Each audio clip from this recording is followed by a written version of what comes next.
Call 561-270-3844. 561-270-3844. The issue of border security is not a new issue to me. I was Attorney General of a border state for 2 terms. I saw the violence and chaos that transnational criminal organizations cause, and the heartbreak and loss from the spread of their illicit drugs.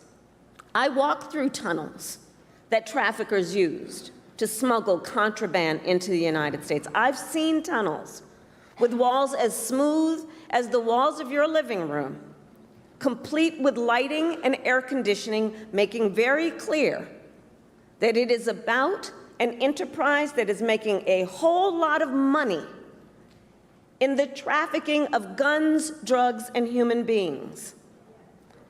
And my knowledge on how they work comes from the fact that I have prosecuted transnational criminal organizations who traffic in guns, drugs, and human beings.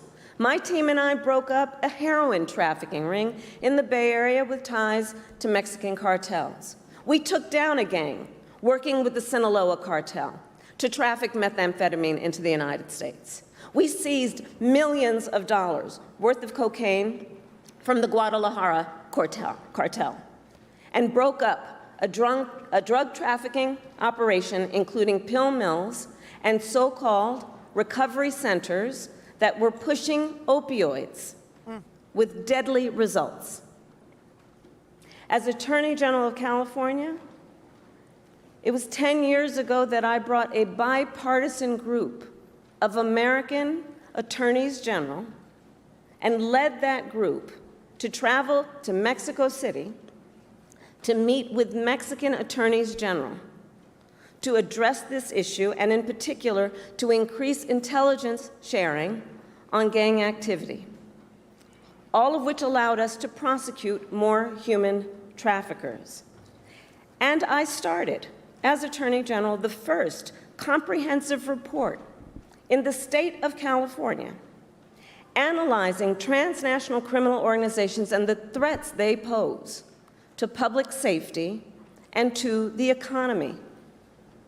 So stopping transnational criminal organizations and strengthening our border is not new to me, and it is a long-standing priority of mine. I have done that work, and I will continue to treat it as a priority when I am elected President of the United States. I'll take her. I'll take her. Yes, please. Yes, please. More of her. More of her, less of him. Why is this close? See, this is what blows my mind. This is really, what really just sucks the life out of me when I think about sharing a country with people who voted for the Orange Menace 10 years ago and experienced him responding to everything from national security, debacles like in Syria after, Bashar al-Assad gassed his own children, gassed, his own people. Donald Trump didn't do anything about that. He didn't, he bombed the runway of an airport that was open the next day, right? It was operational the next day. So he didn't care about gassing people in the Middle East, right? Didn't care about that. He doesn't care about fentanyl except to use it as a cudgel against people.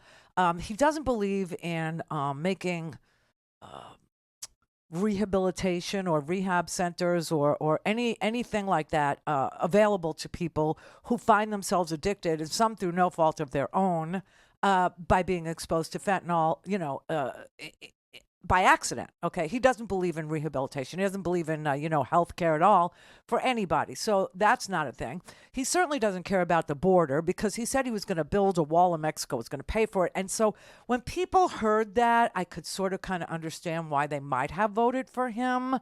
But when he failed, ever so completely to deliver that in Mexico, I never saw Mexico pay one single solitary, peso for anything to do with national security on our side of the border or theirs.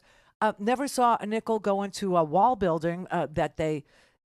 Why would you do it again? I mean, I have no earthly idea. And she and Biden have gotten border crossings 70% lower today than when they took office. And when they took office, we had a pandemic.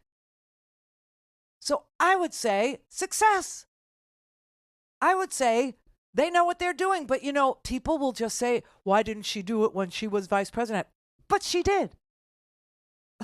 They did. They did. And her ideas to build on the security that's already been put in place without the help of Congress, because the Republicans negotiated a bipartisan border security agreement, and Donald Trump called them and said, tank it, right? And now, you know, it's really interesting, but Mitch McConnell and a whole host of Republicans are all saying that it was Donald Trump that killed that bill. It was. I think the border is a very important issue for Donald Trump, and the fact that he would communicate to Republican senators and congresspeople that he doesn't want us to solve the border problem because he wants to blame Biden for it is really appalling. I'm extremely disappointed in the very strange maneuvering by many on the right to torpedo a potential border reform bill. If we have a bill that, on net, significantly decreases illegal immigration,